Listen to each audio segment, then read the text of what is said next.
Welcome back to it, y'all. It's Shacknews E5 during E3 2021.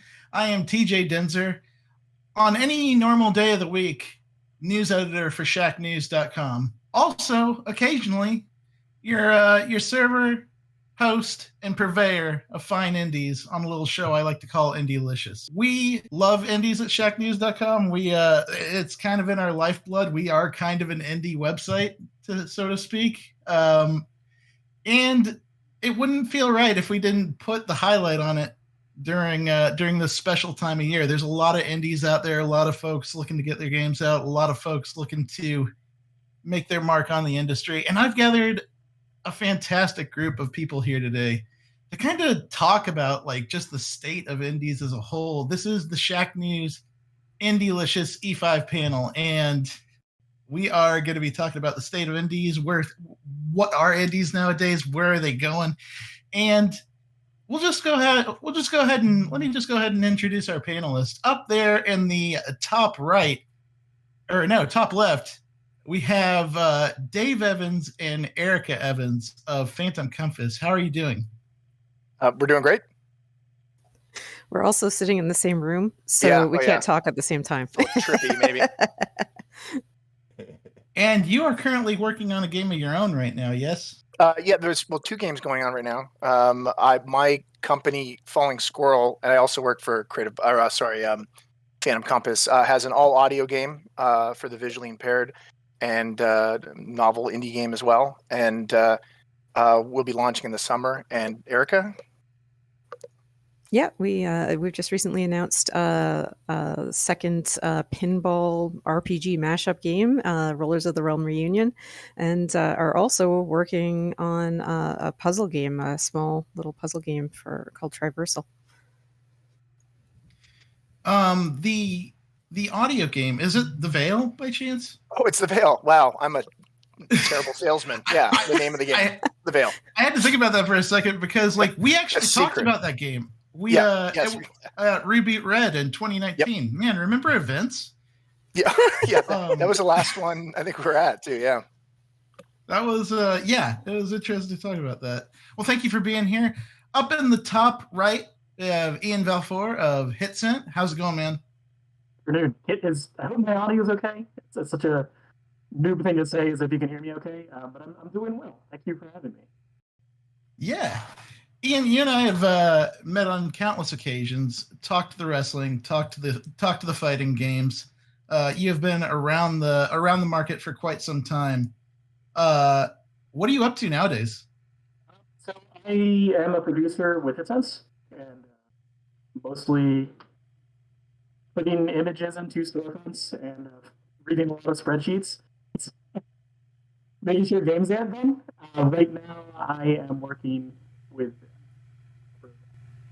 title called Marine, and then also with a team of recent graduates on a title called Yoked that I'm really excited for. They're both drastically different in tone and aesthetic and everything. So it's nice to be able to learn from both teams and then also impart my own professional experience being, coming from a different marketing industry or working in games. So. Mm-hmm.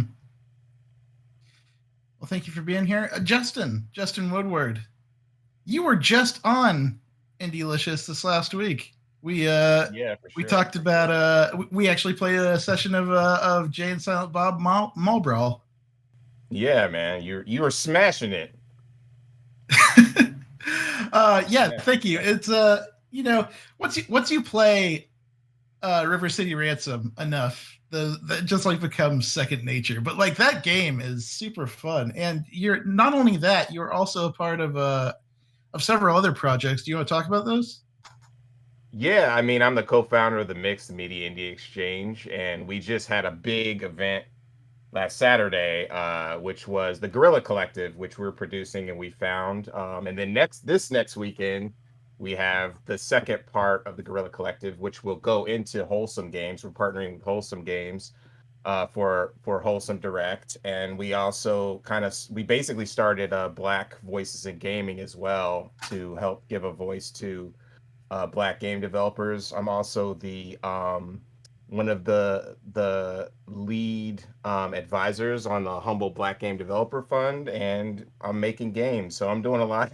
I'm doing a lot of stuff. But yeah, the game that for my team, my development team, we just released a game called that you played, which was Jay and Silent Bob Mall Brawl, which is a companion to Jay and Silent Bob Chronic Blunt Punch, which is like a hand-drawn brawler. Awesome.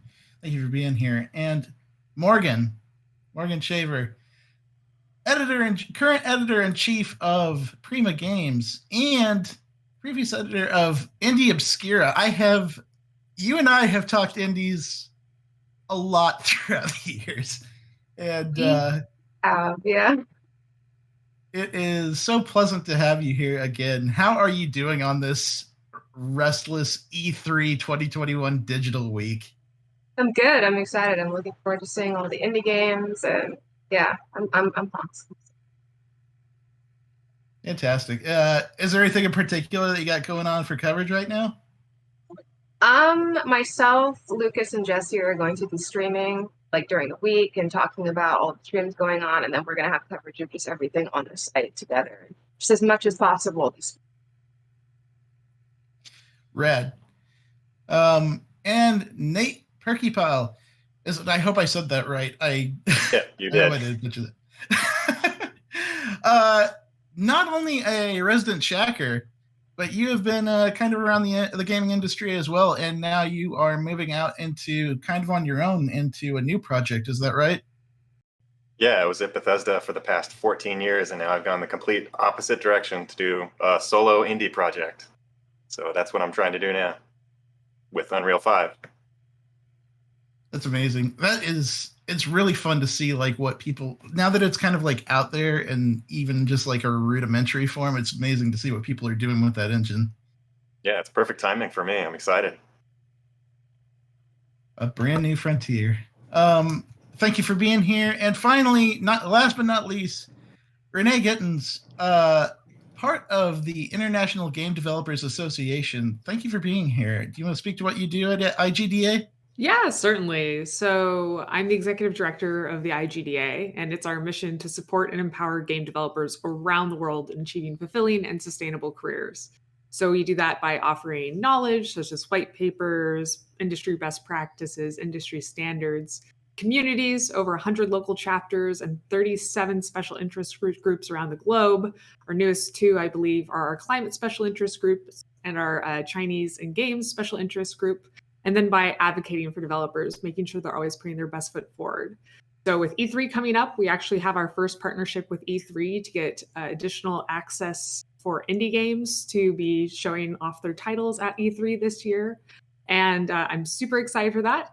And I'm actually an indie developer on the side. I run my own studio called Stumbling Cat. We're working on a game called Potions: A Curious Tale, which is a 2D adventure crafting game. Awesome. And with everybody introduced, like,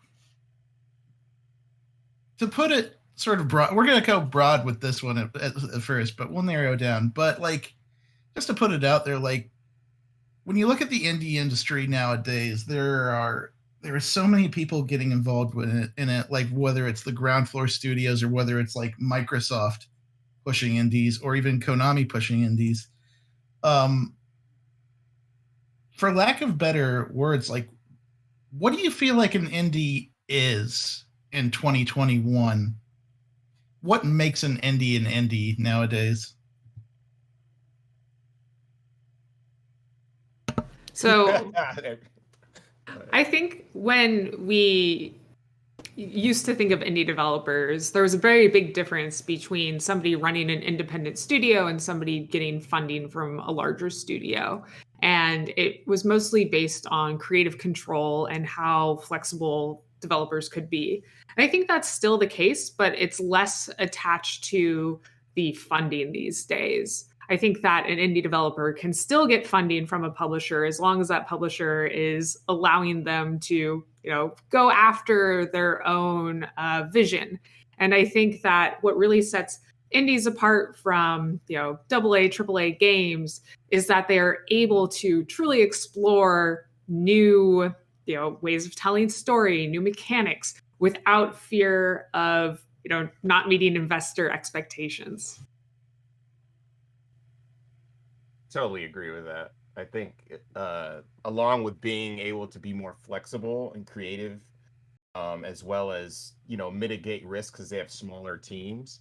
It's also it's kind of a loaded term as well because it's utilized to market your game, right? Like you could have a 20-person team and say it's indie, have Tiny Build as a publisher and still, you know what I mean? It's like, okay, this is a creative experience. We're going with a different design and aesthetic, but it's gonna work better with the crowd that likes indie avant-garde titles, right? So it's like, how do you want to market your game? There's indie studios that have stuff that look AAA, but because they look AAA, they can't even utilize that term indie. You know what I mean? Because people will not get that. So it's very loaded. It's definitely has its place, but there's independent studios, large and small, that are doing really great things. Yeah, I found it interesting. Just putting in submissions for I can't remember which awards it was, but recently they said, what is your team size, and if it was larger than 10, we were ineligible. And Right. I thought that was interesting. And I agree, like my team size shrinks and grows all the time, but I thought that was a rather arbitrary cutoff, for whether you're indie or not, and how do you even define, like, what is your team size, if you're working with part-time contractors or those kinds of things. So it's just another thought on that. Yeah, absolutely. My own team has like 6 part-time contractors, some who can only put in like an hour or 2 a month. It's not the same as having 10 full-time employees. It feels, as you said, kind of arbitrary there. Think, Yeah, and that's not even that high of a number. Like, it's such a sliding scale, and compared to like the AAA, you're talking like 400, 500 person team. So where do you draw that line? It's also interesting, like when you look at the audience too. My team is around 10 people, but for the NES game, it was only 4 people who worked on that game. But because it's based on a license, people think that it's 100 people. And I don't know if we could curse on here, but then they're like shitting on us because I didn't even ask for permission. But they're basically shitting on us because they're like, oh my God, it's Jay and Silent Bob. It needs to be this ridiculous experience, and we're going for this kind of retro style game. And there's like 3 of us. It's like, I'm not saying that the critics should give us a break. I want you to critique the game, with your experience of brawler mechanics and that type of thing. But at the same time, you kind of have to understand that we are an indie team. So that's where it gets a little bit complicated. What is the perception of what you're doing? And I think that shows like this, shows like Wholesome Direct, I guess, like the IGDA, how you're putting yourself out there, you could show that you're like a small creative studio, and it's hard to kind of get that perception across sometimes. Oh, sorry, go ahead. I was going to say a common sentiment that everybody's so far shared, even subtextually, is creative freedom seems to be a common denominator, which I really like, because to Erica's point, submitting titles for festivals over the last few years that have been in the business, the lack of codification of what defines an indie studio or an indie team has led to some miscommunications I found between like development teams, publishers, and then audiences in particular. It's funny because I have an 11-year-old niece and nephew, and to them they don't know what the definition of an indie game is. To them, it's just video game across the board, which is like refreshing in some points. At some points, because they will enjoy a title, AAA multi-million-dollar title, as much as they will like a single-player game that I've worked on.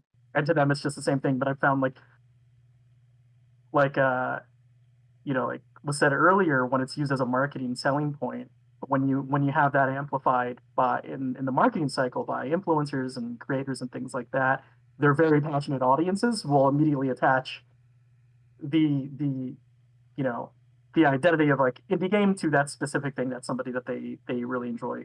Like, so it's I feel like it's something that we're constantly running into, and we always have to be mindful of. But I think creative freedom is like that's the thing for me. It's like, well, what do I do as a producer? Well, I'm not your boss, but I'm here to streamline the processes so your creative vision can be expressed, and you don't have to worry about submitting things to publishing portals or anything like that, because that can scare you. So yeah. So that brings up an interest. Oh, go ahead. Go ahead. I was gonna ask Nate, is that the reason you moved over? Is it creative freedom? Yeah, that's a great question. I would say that's like a huge factor, to have that creative freedom to just do whatever I want and don't have to bring it up to some committee or anything like that. It's to me. That really does kind of bring up an interesting point in game and like the landscape of gaming as a whole, I feel, because like we have seen a lot of veterans move out of major studios. Like we've seen the ex-CEO of Blizzard. He moved off to make his own thing in Dreamhaven, and he's had a lot of he's formed a few different studios underneath him. We've seen a lot of stories, Nate's included, where veterans of the industry are kind of moving off and forming their own groups, where we kind of heard stories of like a little bit of unrest in the studio itself leading up to these exits, as well as the formation of these studios. And I do want to ask, like, from whether you're on the outside or the inside, do you feel like that's indicative of a changing mood in the gaming landscape, where you had these giant sort of machines, these giant corporations, these sort of autonomous areas where like 500 employees put into the same project, as opposed to a certain vision coming through?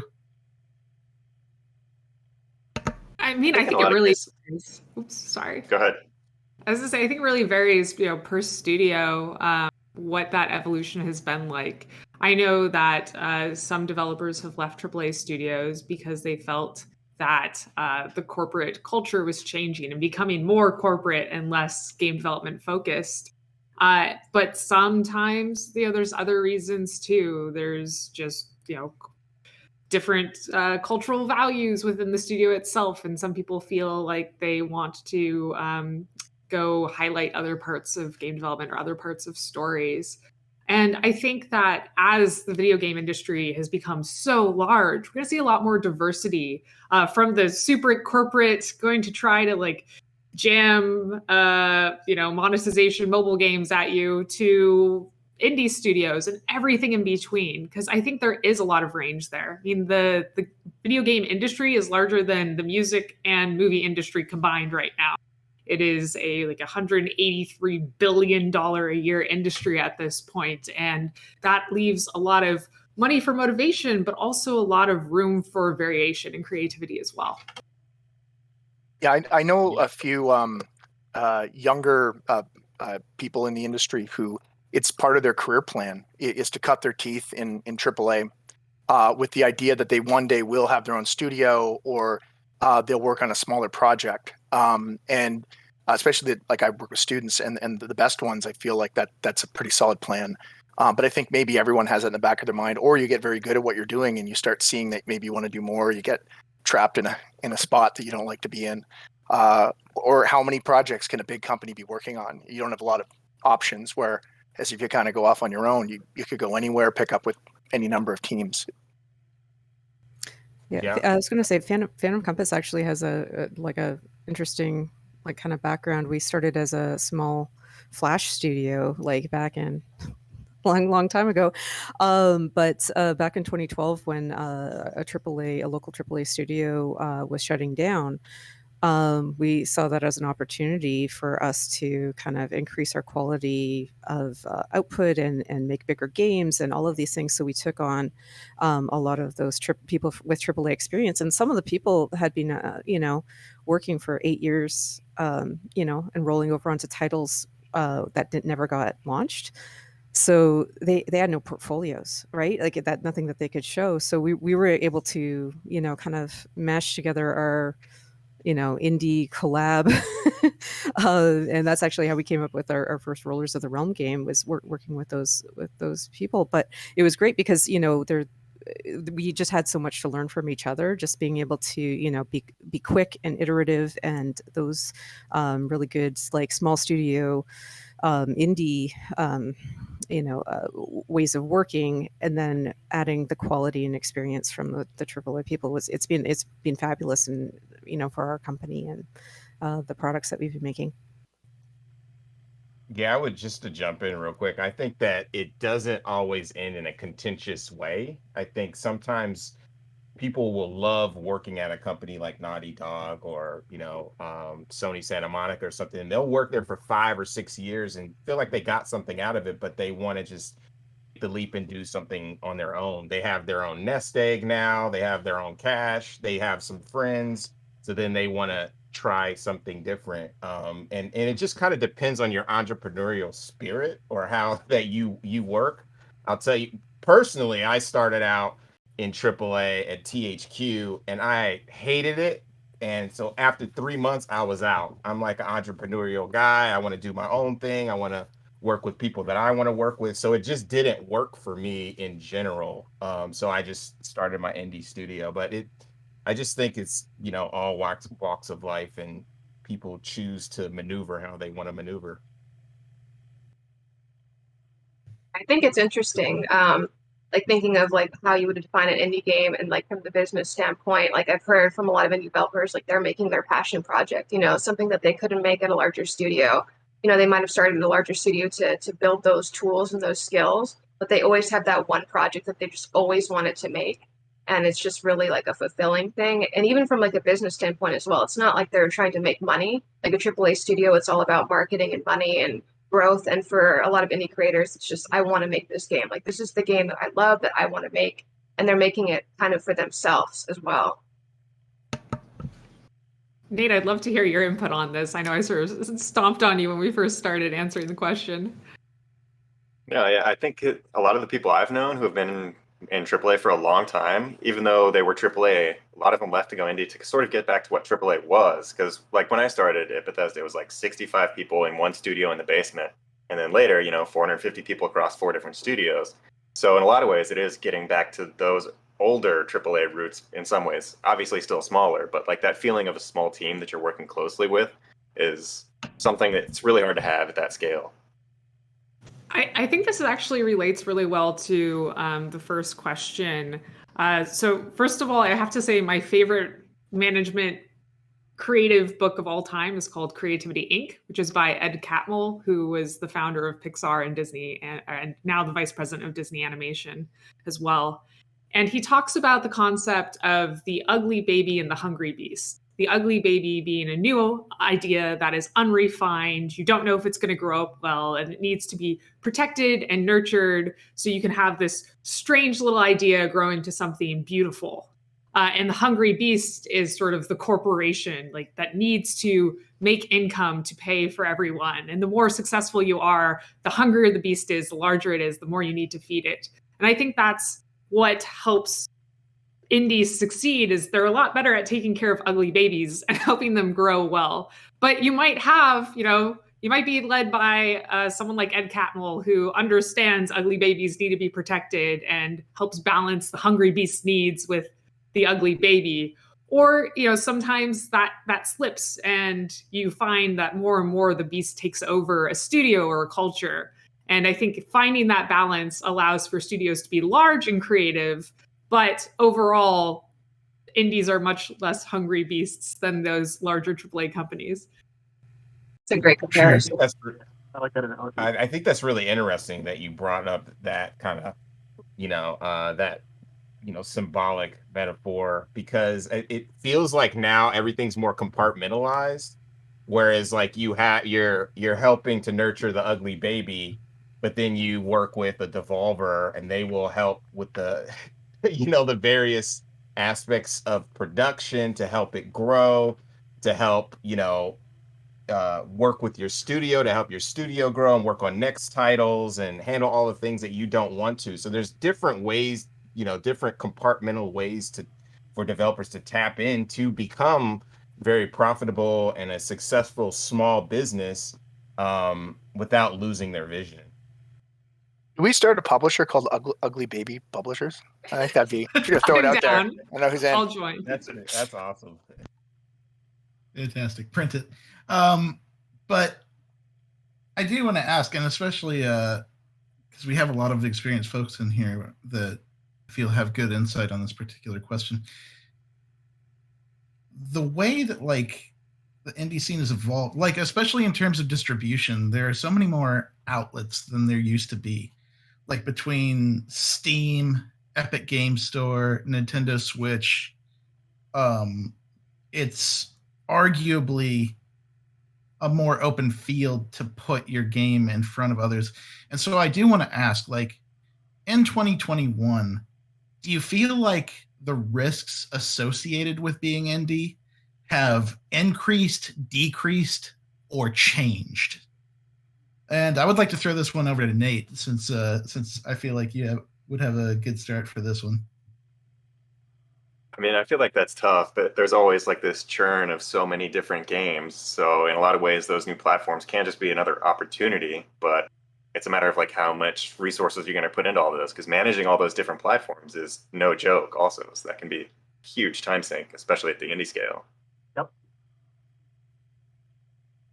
Yeah, that's actually one of our publisher asks when we're talking to publishers is we have this game for PC or for whatever one focus platform, and we would like to do this and make this better. And can you help us to get it onto all platforms? Because that is a big ask. Yeah. I work with a lot of developers on the end of, like on publishing and distribution, because I communicate with a lot of folks while I'm working on the mix and stuff. And I think some developers just get really frustrated because they do all the porting themselves because they're using Unity or Game Maker or, Unreal, one of these tools. It doesn't do anything. And the reason why it doesn't do anything is because of the management aspect, but also the relationships. Like, in order for you to drop successfully and start earning some revenue, you really need to get top spots. You need to get promotion on the platforms. And just because it's more open, you may not get your development kits on time. You may not get certified on time. You have to really communicate with each one of the, the distribution partners in order for it to, to work. So just because it's open, that doesn't mean you're going to be successful. And a lot of developers don't really understand that until they've gone through it. I will say that credit to a lot of the first-party platforms. Like, they have phenomenal teams who've made sure that information is readily available. But it's true. I mean, what is it? 60 to 80 games get released on Steam alone on a day-to-day basis, right? So we're constantly there's so much messaging coming out. The tools are there, but I've seen it firsthand, the frustration from development teams, especially newer developers who put so much time, energy, resources, and passion into something for 2 to 3 years, and then something just doesn't hit. So as a publishing producer and somebody who's handled marketing for titles, you can't be myopic about your release strategy. It's like you really want to build those relationships with everybody at every platform beyond first party too. It's so crucial. I had a discussion with one of my development teams the other day, the recent grad team. I basically, it was like an econ 101 class about sales cycles and sales tales, because it was like, hey, when we release this, it's not over. You're done developing, but then here's where I take over. And I literally just drew a chart of peaks and valleys of, we want to think 3 years ahead of different sales cycles. And if we're on these different sales platforms, we want to time it and stagger it. So you always have something coming in for your next project. And it's in the past, I used to be really active in my hometown cities, indie kind of like indie incubator.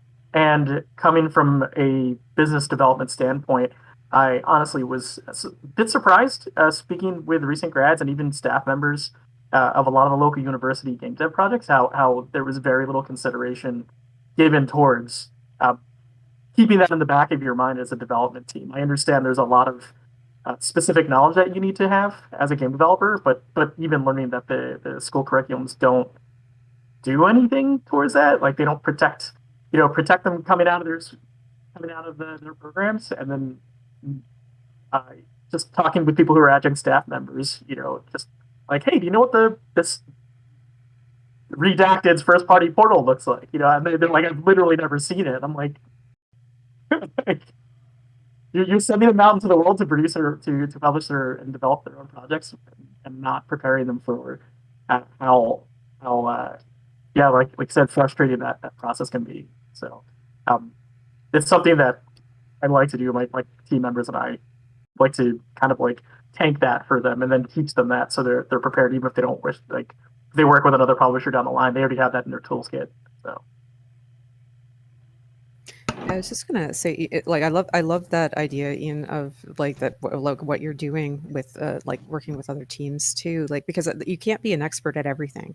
Like even though that is the ideal, is that within your company you're going to have all of this expertise and all of this knowledge, but it's just not realistic. Like I've got a small to medium sized team, but Dave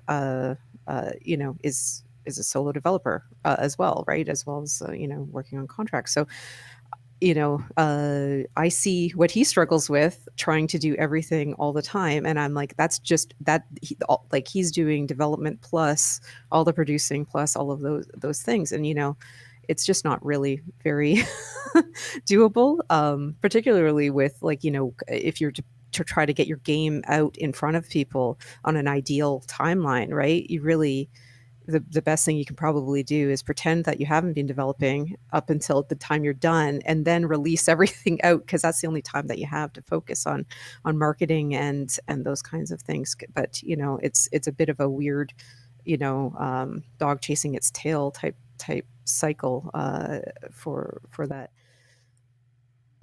Yeah, absolutely. I'm not a solo developer, but I don't do art. I don't do audio. I do all the writing and game design and implementation and business development and production and marketing.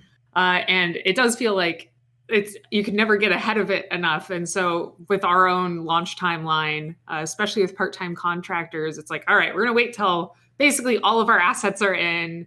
We have done a few polished passes, and then we'll start doing the marketing timeline.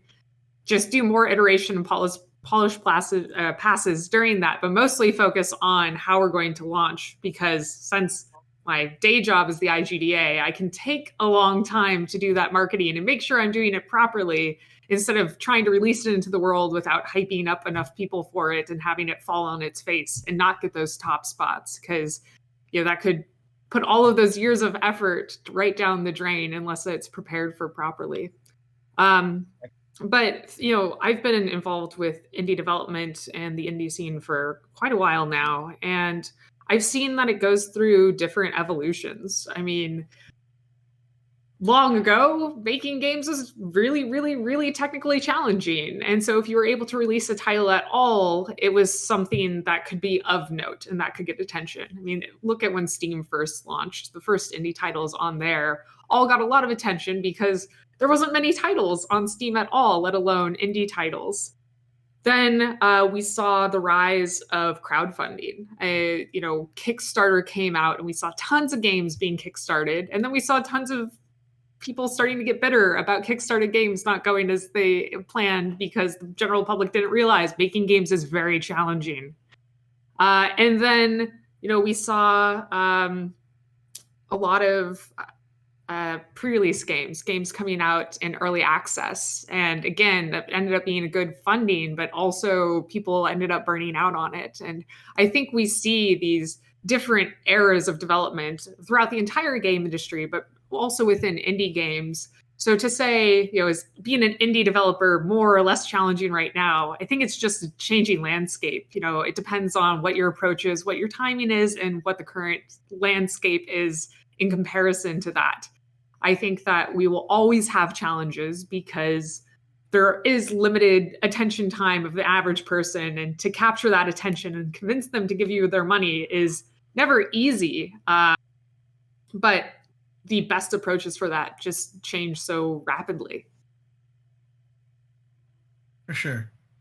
And I do want to speak to like sort of that communication, networking, like multi-talented aspect, because like this last year in particular, as we all know, has been particularly challenging in a lot of ways. But like I'm the type of person that looks for a little bit of a silver lining even in like the darkest of times. And so I do want to ask, like, is there anything as we've sort of pivoted, as we've sort of adapted in this last year, is there do you feel like that has opened up a unique or different form of communication, discovery, networking with indies? And I do want to throw this to start towards Morgan. You've covered indies a lot, and I want to hear your perspective on this in particular. I definitely saw, especially last year, more like live stream coverage of indies, more like showcases around indies, and so there's been more coverage there. Also within press, I've seen an increase in coverage in indies, and I think that helps because an indie team can market only so much. Having that additional help of creating an article as a website and then sharing that can also help with discovery. I think that. Yeah, I think it has been good, especially with more people at home as well, who are sitting down and they're like taking the time now to like look through Steam and look through and discover, or they're being on social media more. And so the stuff that the indies are putting out on social media are getting discovered more, or like Kickstarters. I've seen a lot of really successful Kickstarters lately that have just blown up. And I think that's been really wonderful. I think one of them was called Unbeatable. That one just exploded. And I'm so excited because that game looks amazing. So it's really nice to see like an expansion, I feel like, of indie coverage, if that makes sense, over the last year. Like I'm just seeing more and more, and I think that's helping, yeah. On the development side of things, I think that the pandemic, to an extent, has been a wonderful equalizer. Because, I love going to GDC. I love going to E3. I love traveling and showing up at conferences and conventions and making friends and talking about what I'm working on. But it's expensive and difficult, especially if you're in some places in the world where like traveling to the United States requires getting special permission, which, we've seen some of our members struggle with. So even though virtual events don't always feel as fun and sometimes networking is a little awkward or feels strange, it has allowed so many people who wouldn't normally be able to access those opportunities, those networks, those connections, those speaking opportunities even, to be able to take advantage of those. And I think that has been the best benefit over this last year. Like, certainly making games can be harder when you're not all in a room with a whiteboard, but for the first time, we're seeing so much remote development bringing in new people, and so many of these events including more and more people than they ever could before. And I think that's a wonderful set of opportunities. I kind of feel it's a mixed bag. I think because personally doing a lot of events and stuff, it's been great because now I'm not focused on going to Bit Summit in Japan or going to Gamescom, all this stuff. I could focus now, instead of selling so much, doing events online, and just working on streamlining our pipeline for development in general. But the negative aspect of it is I feel that because we have such a culture in game development, like I'm a game developer first, and I feel we have this kind of tribe of other game developers. If we aren't able to connect personally and grab a beer, it's kind of taken its toll. You know what I mean? Like, I've been to so many online Discord, Zoom happy hours. Like, I'm personally sick of it. And I want to go. I miss E3 right now. I know PAX is happening in Seattle, but like, I'm not even sure if I'm going to go to that, but I miss having that networking opportunity to meet someone from PlayStation face to face, or meet other fellow developers that I'm working with worldwide face to face, and because that really brings a camaraderie together. So I think that after a while, it's really cool to be able to connect with people so easily, and that everyone's kind of, it's a regular thing now to meet on Discord and that kind of thing, and that the technology, now everyone has the technology and knows how to do it. We've created a streamlined approach to it, but like, just again, just having a slice of pizza and a beer with a fellow dev, like I'm totally missing that. I think a lot of other developers are too. To piggyback onto that sentiment as well, I'm on the fence. There's things I really appreciate about online groups of other people within the industry, but then also there's a visceral feeling of connecting with community members and fans of things that you're working on, that doesn't have that cynical filter of being extremely online on the internet. So if I can have like a one-on-one, sometimes having a one-on-one interaction with somebody at a booth gives me super valuable feedback and makes me feel good about what I'm doing, because like you'll see their eyes light up versus somebody who, you know, the way that the internet works, and you see all the negativity first. But being in face-to-face events, especially when I would do events with development teams who would travel from Europe and come from abroad to be in the U.S., and them being able to see the fruits of their labor meant a lot to them too. It recharged them to be refocused when they would come back. But also, I would say working remote has allowed my team to connect with some development teams that normally wouldn't have the opportunities to come to these events for socioeconomic reasons. And it's like there's I don't know how much I can talk about it. It's early development, but there's certain types of stories that I feel wouldn't be told were it not for the ability for this team to reach out to us and not have that barrier of, oh geez, like we have to figure out a way to work out our travel visas and all come together and then go to GDC or go to PAX or all those conventions too. So there's, I hope what coming out of this, there's some kind of like mishmash of that, where we can still break down those types of barriers for development teams and people in communities that normally aren't given those opportunities. I actually viscerally feel that because, like, I've said this on another panel, but I came on to Shacknews in like 2019, and then I had all these plans for all the coverage I was going to do and all the events I was going to do coming into 2020. And then the weirdest thing happened. And it was like, I strive in that environment, being out there like the PAX South and the E3 and being in front of people and viscerally discovering something that they're showing off for the first time. And so I was sitting at home like, what do I do with that energy? And that was a big part of what allowed Indie-licious to happen.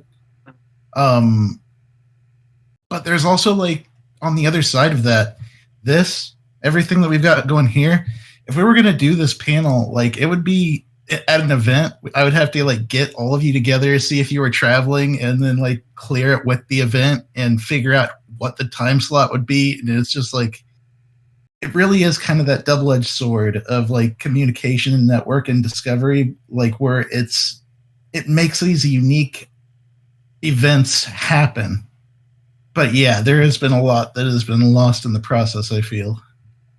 I think one of the biggest losses that we've noted, I mean, there's definitely benefits. I don't have to travel. I can, attend meetings at any hour without jet lag, that kind of thing. But I think that the biggest one for me is that, when we would normally bring our games to shows to demo to the public and get feedback and watch people play and see where they struggle, and like that one thing that you thought was like the most obvious thing in the world, you see that like 20 people in a row get hung up on that same mechanic, right? And you don't get that. You have to really turn yourself into a pretzel to get that same kind of feedback, and you definitely don't get the volume that you would get, like, being on like a PAX show floor, right? And then there's that you miss those, like, magical meetings where you just happen to catch somebody's eyes, they're walking by, and it becomes, your next publishing deal or a great big like news coverage or whatever, but so like that's the one that's like hurting our company the most right now. But just as like another bonus is, like, Discord, I think, is a fantastic replacement in a lot of ways for that kind of networking. I'm much greater to connect with people on Discord rather than having a stack of like business cards at the end of a convention, and they go into a pile and eventually maybe they get filed. So there's definitely pluses and minuses, but I'm really missing the like face-to-face connection with players. For sure. And like, it's nice to see like the vaccinations are happening. Like, we're starting to see hopefuls of like events that are planned way late in this year.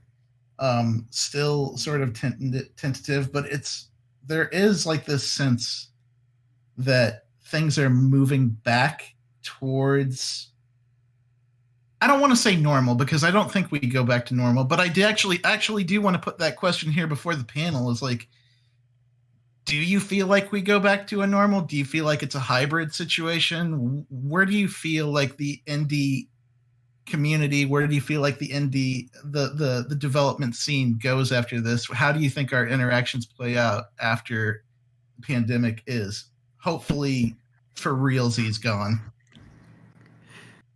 Well, with it being for realsies gone, I expect that we're still going to see a decent amount of virtual events, just because so many of them have been successful and they have, filled a void that perhaps we didn't even know that we had.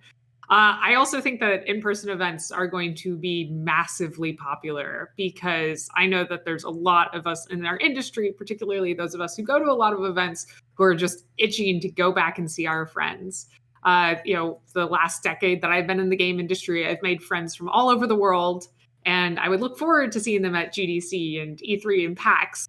And I am so looking forward to seeing them again, because it's a lot easier to travel one place and see people from 20 different countries than it is to try to figure out travel plans to 20 different countries, not to mention the cost too. So I think that we're going to see people very excited to be back in person, but still the continuing of these online events as well. And I think hybrid events might be a solution in this short time, but I think mostly in-person events are going to return or stay perfectly virtually. I could jump in on that sentiment as well. Like, just as a, event coordinator, what we've done over this last year has been phenomenal to me, as far as like beefing up our broadcasting capabilities. One of the things that we did at every mix event was we had, a Twitch partnership. We had a room where we showcased around 6 games with the host. And because we did that, we were able to pivot pretty, like, we were literally at GDC, and I was fighting to still have something at the show. We were partnered with Intel. We had a 60 by 60 booth, and we had like 40 game developers that are going to be on the show floor. And we had 3 events we had 3 mixed events, and I was really fighting to the last minute. And we were able to pivot to do broadcasting. And then we did that event, and then we directly, coordinated the Guerrilla Collective with a bunch of publishers and stuff. And that kind of led us on this journey to understanding how publishing or broadcasting actually works, and work in broadcasting partners. But when we go back, I think it's going to be crazy and really sloppy. Everyone's going to go crazy when it comes back into play. But for the folks that have created this, talent for broadcasting and understanding how to do digital events, I really feel there's going to be a lot of hybrid solutions, and that's great, because the people who can't travel because of social economic reasons, they will have this other way of getting their games shown. You just pointed something out to me, that having the skill set of a like a live event producer that's agile and flexible with all these media platforms is going to become insanely invaluable, I think, in the next few years. I talk to a lot of people. It's crazy because I talk to a lot of I've experienced in a completely other different industry that TJ is well aware of, but I talk to people who produce live events, and we're constantly working with streaming platforms. And the only crossover I've seen in the games industry is with esports. But even speaking with people who manage productions with esports, like they've never, it's rarely in the back of their minds that they can use that skill set for things like promoting indie events. Like that's, it seems like I'm speaking another language when I'm like, oh yeah, like you're really good at live streaming these polls for fighting game X. Well, here's all these digital conferences that are popping up all over the place. They would have a need. You'd be such a positive boon to helping them like promote all these games out. So yeah, That's sorry, interesting. I was just like, whoa, wait a second. Yeah. I'm gonna shut up in a minute, but it's cool that you say that because I worked a lot with we do a showcase at Evo every year, and it's cool to see those fighting game, the fighting game community like Spooky and them work on tournaments, but then to be able to flip that, they've already done digital stuff, so they can like switch back and forth at ease, and I think that's kind of where we're going to. Nice. And I kind of got to ask, because Nate, like you're getting out there into this like indie space. Do you feel, are you like anticipating it? Are you nervous about it? How do you feel about like getting out into that space with like coming out of this situation? I mean, I'm nervous, but it's also exciting because I think tools and everything are so much better than they've ever been. So I think the capability of any one developer right now is like so much better than it was even 5 years ago. So to me, it's like an incredibly exciting time. And coming up near the end of this, I kind of want to ask just like a fun sort of question, just to blow off some steam. Like, it has been kind of a year where we kind of had to sit indoors. Kind of one of those times where like we explored things that we might not have otherwise seen. And so I kind of want to ask, like, do you have an indie game outside of your own projects that has served as like comfort food for you over this last year? I don't know about comfort food, but the most social indie game, the one that I found has like filled my needs for online interactivity without just being on Zoom calls, is Valheim. I found that Valheim was just a perfect scenario and experience for my friends and I to muck around with and do what we wanted, because we could take it at our own pace. Despite being a survival style game, it's not as high pressure as a lot of them, and it allows you to build your long haul style tavern if you want. We called ours Serpent Shrine Tavern because I was mostly playing with my World of Warcraft guild.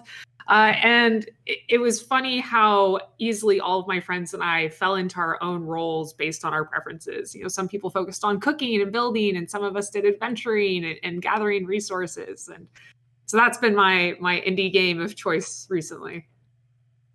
Yeah, I've been very busy, busier than I've ever been.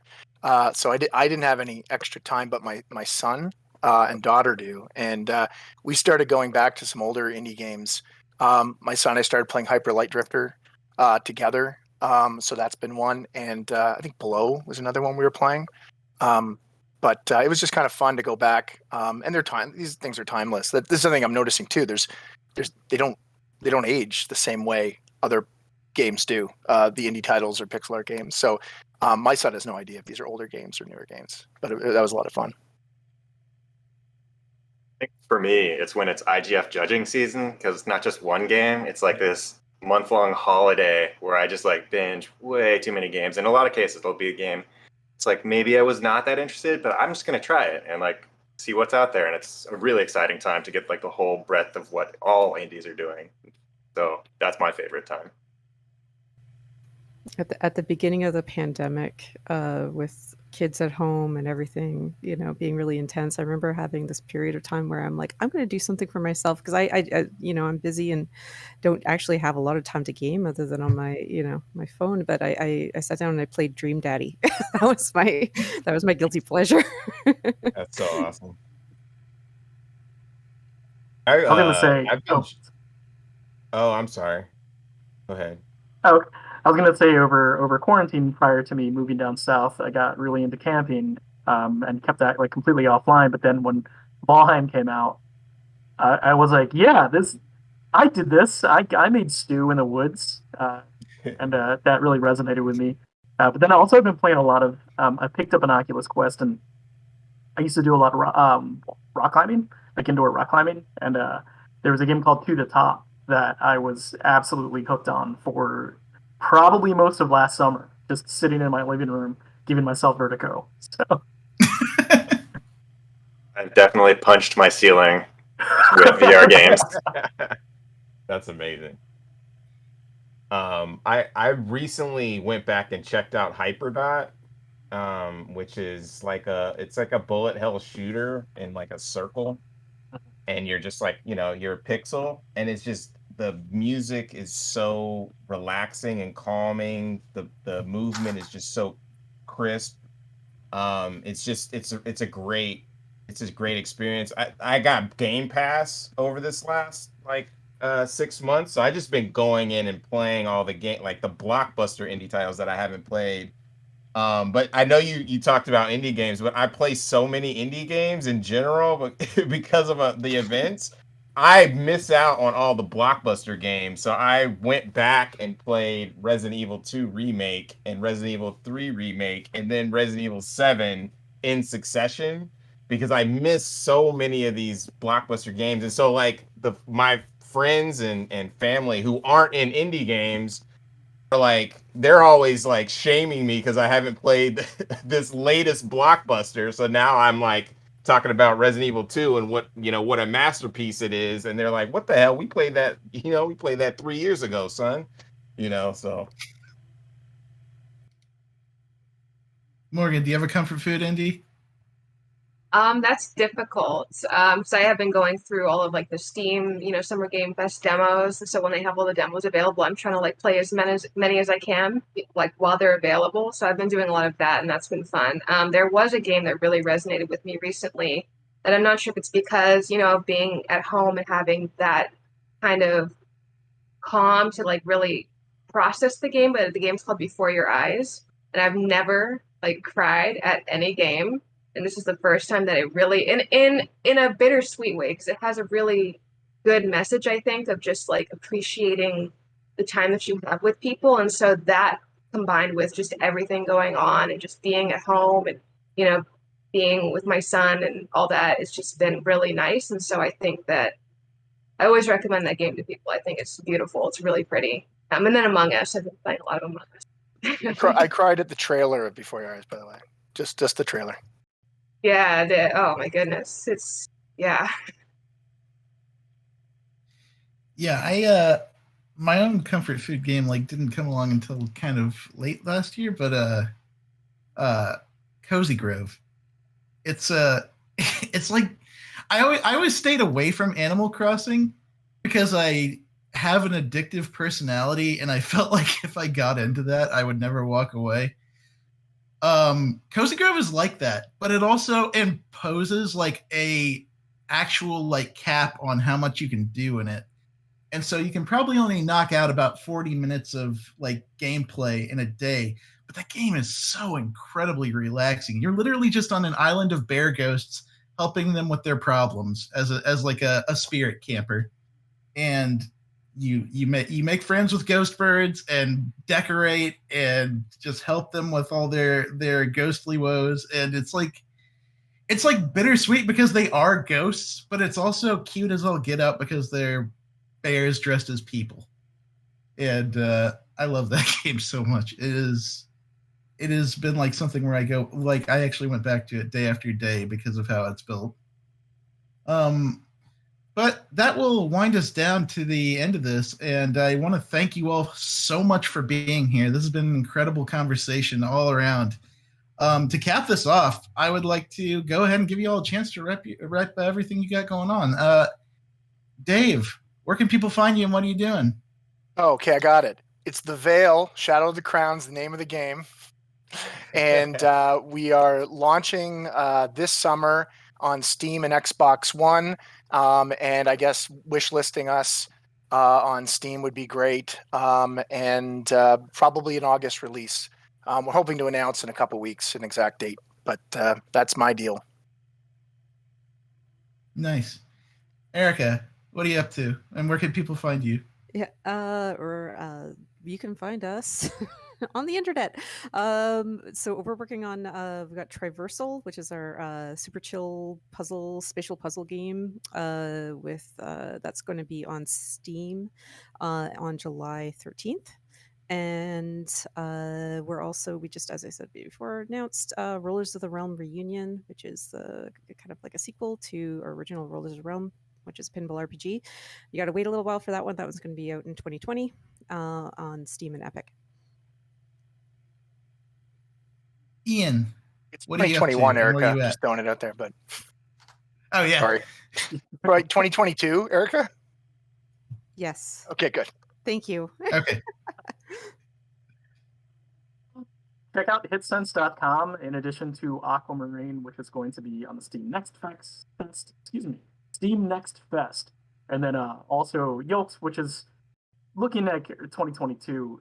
We have a couple other titles that can't really say what they are yet because of reasons, the old NDA, but watch wholesome games, like keep an eye out. You'll see our name pop up for a couple of new titles. I'm really excited. It's really cute. That's all I've got to say. So Nice. Justin, what are you up to and where are you at? Yeah, we have, I don't know when this is airing, but the Media Indie Exchange Guerrilla Collective is happening this weekend. You can also catch it on VOD. We are teaming up with Wholesome Direct for that.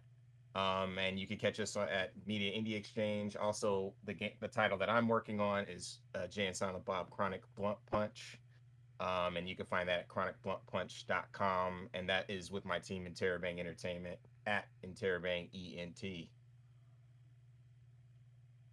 Awesome. Morgan, what are you up to and what's next?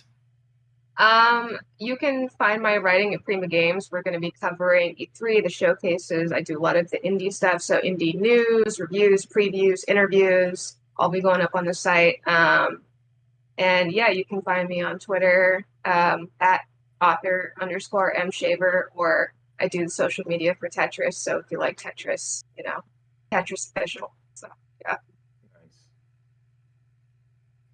Nice. Awesome. Nate, what's up and where can people find you?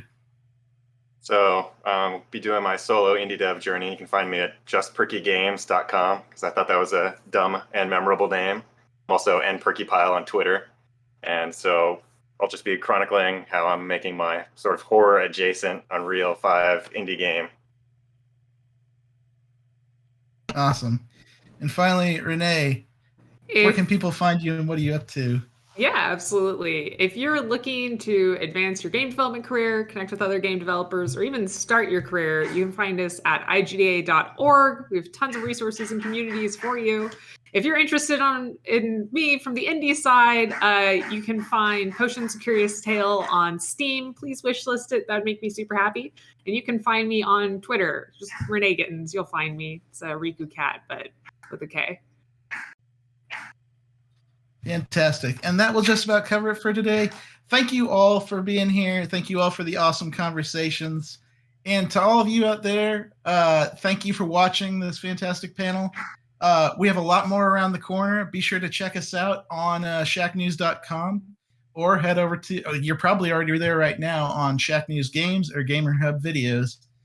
You can also check out the latest over on the Shack News Twitter, Shack News Facebook, Shack News everywhere. And of course, the thing that allowed this to happen, if you like indie games, be sure to check out Indie-licious on Mondays, where I, TJ Denzer, news editor for Shack News, host, purveyor of fine indies, will bring you a new indie game each week. Thank you all for watching, and have a great E3 and a great E5.